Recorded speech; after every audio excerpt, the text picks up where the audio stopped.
Kita langsung buka dulu dari pertandingan leg kedua. Tapi kita mulai dulu dari Arsenal, di mana juga kemarin menang 1-0 aja lawan Atletico di leg kedua, membuat mereka melaju ke final dengan agregat 2-1. Ini sesuai prediksi lu dari awal, Coach. Di saat orang lebih, kalau gua lebih prediksi Arteta bisa juara di Liga. Gua juga. Tapi kalau sama Glenn juga. Tapi kalau lu dari awal lu bilang Arsenal lebih berpeluang juara UCL bahkan ke final. Apa yang lu bisa lihat dari perjalanan Arsenal di UCL musim ini, Coach? Oke, satu, Arsenal tanpa beban mainnya luar biasa. Enggak di liga lah apa. Dia belum pernah kalah berarti Liga Champions ya musim ini ya kan? Belum pernah. Jadi kalau tanpa beban Arsenal itu luar biasa. Maka dari itu pada saat playoff kan zero menang semua ya, bahkan sampai sekarang menang semua. Iya. Nah, dengan menang semua mereka mendapatkan drawing yang lebih gampang kan. Oke, playoffnya nggak usah ikutan, ya kan? Terus drawingnya lebih gampang karena ketemu tim-tim yang ikut playoff kan. Nah, di situ gue lihat sekali lagi karena Arsenal underdog. Arsenal bukan favorit, nggak pernah menang. Kalau seandainya kalah udah biasa, sering kalah di Champions League. Pertama kali dalam 20 tahun, itulah kenapa gue bilang Arsenal ini karena nggak ada tekanan akan lolos ke final. Arsenal bukan tim yang bisa bermain di bawah tekanan. Bahkan di final, PSG tahun lalu udah masuk final, ya kan? Orang bilang PSG udah biasa final, tapi pressure-nya gue bilang ada di PSG bukan di Arsenal. Masa sih pressure dari mana? Arsenal nggak pernah juara, men. Oh ya justru pressure di Arsenal dong. Nggak butuh juara, nggak, kalau saya nggak menang itu udah biasa. Tapi kan kalau dari sini pengen banget, Coach. Kalau PSG kan kemarin udah juara. Kalau pengen banget ya pasti semua pengen. Setelah pasti 20 tahun ngarep, final iya, kan. pasti semua ngarep. Tapi apakah juara? Gue bilang peluangnya nggak kalah sama PSG. Gue setuju kok, kita nggak usah buta realita. PSG lebih bagus. Iyalah, ini kualitas individunya semua lebih bagus. Tapi kita juga berkali-kali nonton PSG lagi jelek. Pas lawan Chelsea di CWC. Ya, tapi itu udah udah 1 tahun yang lalu gitu. Di Liga pun mereka nggak merem juara, ngerti nggak? Ya. Mungkin kalau di Liga kan pressure-nya karena udah 3 kali di second place kan. Jadi mau nggak mau itu akhirnya ngebuat tadi Coach bilang secara pressure fans Arsenal pasti pengen juara. Bahkan gua pun sebagai fans Arsenal pengennya juara Liga Inggris. Tapi Coach kalau lihat permainan sebetulnya Arsenal juga ketika mendapat pressure, mereka ketika lawan Sporting itu mainnya juga nggak bagus. Bahkan ketika main di kandang Sporting yang gini. Yang lebih kalau lu bermain dalam sebuah turnamen, it's about to win the game. Iya, itu benar. Itu yang penting. Satu.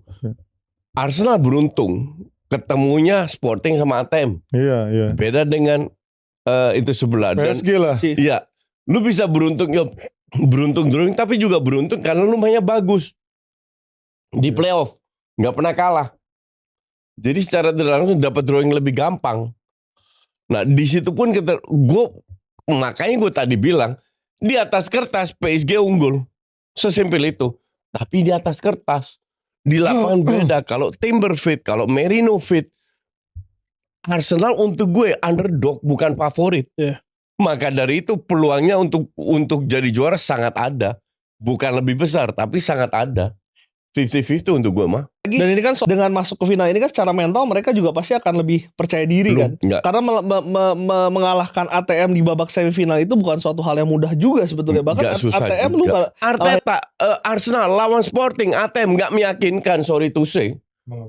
Iya, gue happy sebagai fans untuk lolos. Sporting, iya. Tapi kan kita di sini melihat kenapa, alasannya apa, ngerti nggak?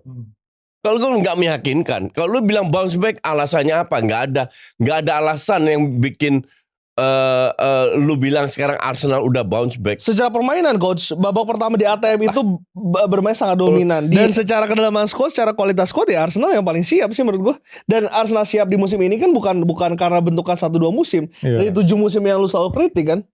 Iya, cuman itu lagi memang. Gue nggak setuju kalau bilang begitu.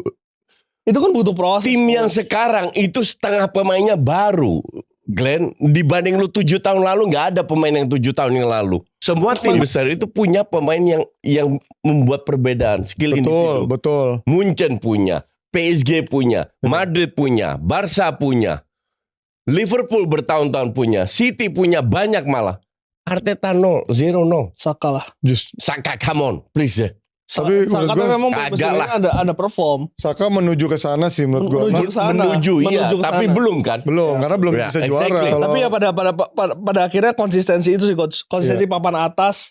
Ketika tim lain nggak bisa, konsistensi lu bisa semifinal back to back, bahkan sekarang final UCL itu lu nggak bisa lu nafikan sih. itu satu juga yang Itu gua salah juga satu proses yang gue bilang secara proses ya memang dia lebih ke arah positif. Arteta tidak akan beli pemain yang berkualitas. That is the problem dengan Arteta.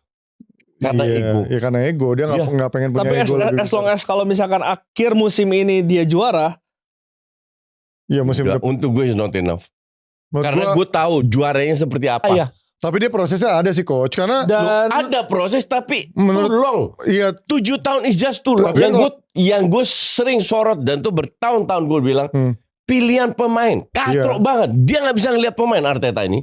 Nggak bisa ngelihat pemain bagus atau enggak. tapi menurut gue getting better sih. Kayak dia iya, bener, dapetin di musim ini kayaknya kayak dia dapetin EZ kan menurut gue juga bagus. Dia skill dari Calafiori lumayan. Di Spurs musim ini mungkin kita lihat tahun depan seperti Bibendi lumayan lah. it's not good enough. Itu bukan pemain yang bisa memberikan nilai tambah.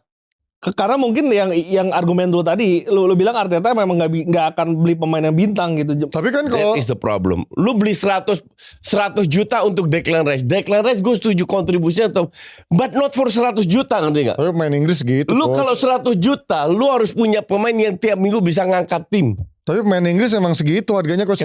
Kenapa harus beli pemain Inggris begitu? Jack Grealish Tapi menurut gua kalau misalkan dia juara, Arteta layak untuk dipertahankan sih, nggak ada alasan buat Itu dia gua juga dipecat setuju. atau enggak ini. Nggak juara pun pasti dipertahankan. itu juga sih. I mean, Kalau itu juga gue no setuju. discussion. Karena emang Arsenal kan begitu Emang budayanya fakta kan. Arsenal di bawah Kroenke itu fakta. Benar. Sama Tapi kalau misalkan secara dia juara di musim ini kan artinya secara untuk mentality gue mereka. juara itu bukan parameter, Glenn. Tapi itu udah lewat 7 tahun coach. Itu udah proses dan Arsenal nggak pernah juara.